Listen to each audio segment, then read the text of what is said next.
Welcome back to another video from Not Only Trout. If you haven't taken a moment, please go ahead and click subscribe for more fly tying videos. In this video, we're going to tie up the Tantrum, a baby crayfish pattern. In the vise, we have a Moonlit ML801 hook in size 6. It's a carp specific hook, and we're using some classic waxed Semperfli 6/0 thread in tan. We're going to start off by getting our thread on, clip off your tag end, and then tie in some bead chain eyes.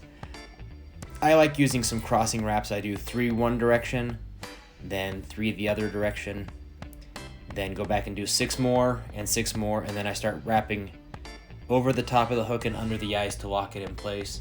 And I do that a couple of times just to make sure that everything gets in there nice and tight and stays in place. I like this fly to have the ability to handle multiple fish without falling apart, so I tie these in really tight.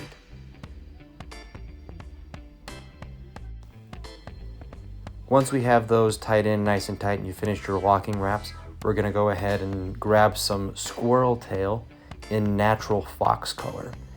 I'll grab about a toothpick, maybe a toothpick and a half of width of tail, and we're going to measure that out to be 1 hook length in total length.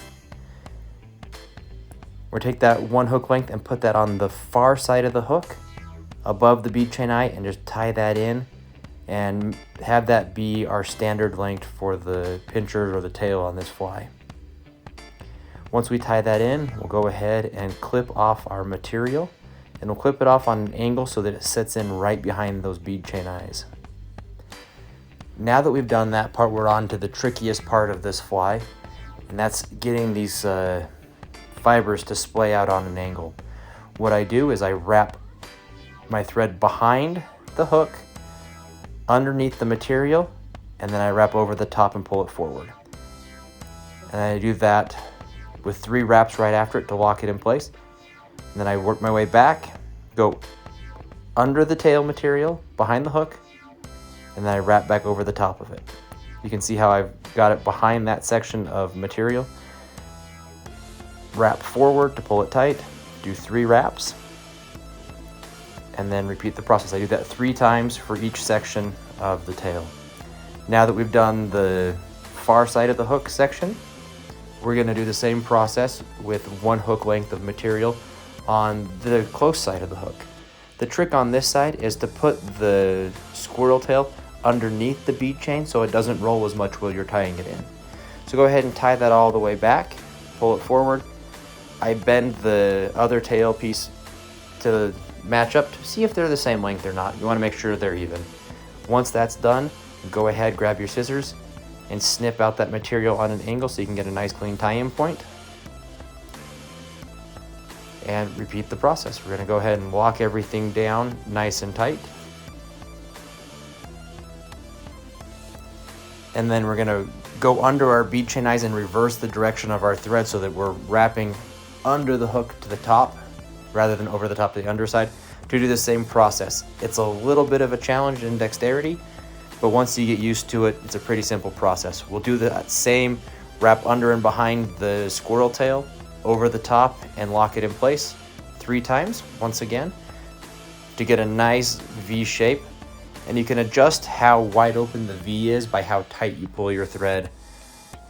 You want to get it to be a pretty decent angle so that it doesn't just automatically collapse back in on itself when you're fishing it.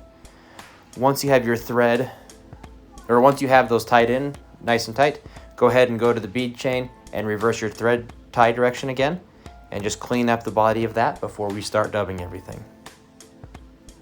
I'm cleaning up a couple of loose hairs that I missed when I was tying in the front side tail piece. Now that we have that cleaned up, we're going to take our thread and wrap it back to the back of the hook where we're going to prepare to do some dubbing.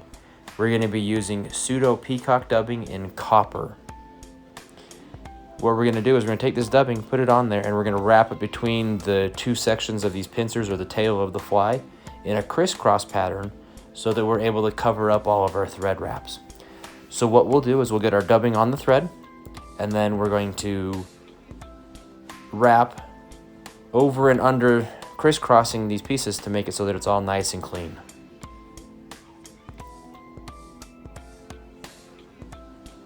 So you go over, under,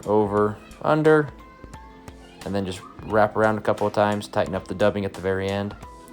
And we'll inspect our work on the bottom and the top to make sure things are looking good. And then we'll go ahead and just do another dubbing noodle and loop our way all the way up to the bead chain eyes. Just do nice touching wraps. The body can be a little thick. This is a nice juicy little morsel for a carp or even some bass or trout to come take a bite out of. Now that we're up to the bead chain, use a sparse dubbing noodle to go ahead and cover up the thread wraps both above, around, and under these bead chain eyes.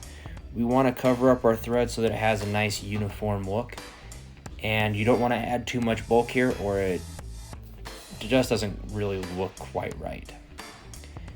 This Tantrum pattern has been one of the most effective patterns I've fished for carp in the last several years. I've had customers ask for them on a repeat basis, and it's just an effective, useful fly. Swing by the shop and grab some, and let me know how they treat you. I'm going to finish this fly up real quick, and